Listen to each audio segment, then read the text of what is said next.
Hello mga mi, another day, another vlog na naman tayo. At ito nga kasama ko ang aking anak. Pupunta kami ngayon sa school na yung umaga dahil election day ngayon. Kailangan kong umattend at pumasok.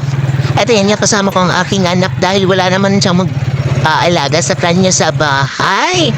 At sumukulmamadali ko ngayon yan na hindi na ako nakapagsuklay mga mi. Ang maraga naligo naman ako, di ba? At yun ang pinababay ko na nga ang baan ng kalsada papunta sa aking school. At mapansin mo napakahaba ng kalsada na ginagawa dyan.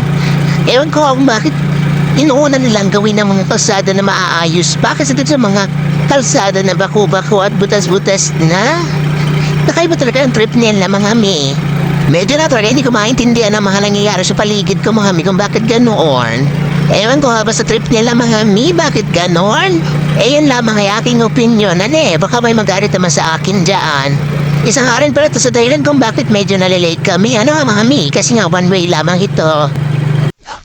At ito na nga ang aking anak, nakatulog na siya, napakaaga niya kasing gumising kanina, kaya naman hindi niya mapigilang makatulog. At napakaganda nga ng araw na ito, tamang-tama para mapapamasya ng aking anak. O, diba? Ito na nga, nagdumana kami sa matraffic na daan. Ayan, wala naman kami sa EDSA pero ito traffic mga mi. Medyo natagalan nga kami dyan ng kaunti lang.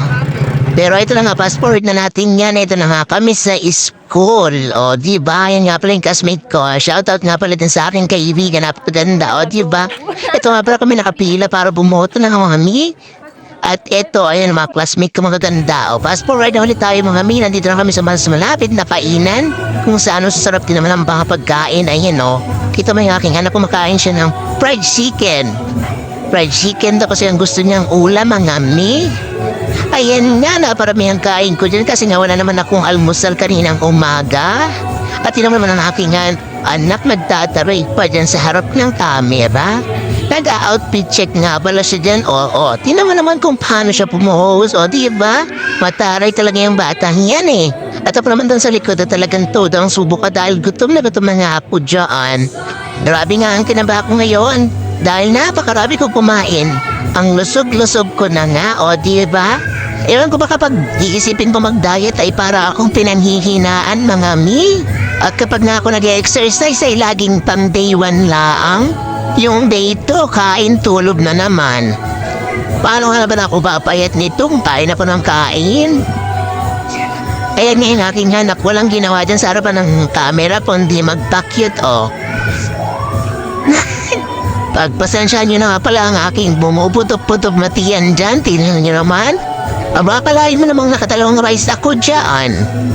At yan 21 pesos nga na sinasabi nilang budget para sa isang tao, para sa kanilang pagkain ay Diyos ko naman. Magkano rin naman ang nagastos ko dyan?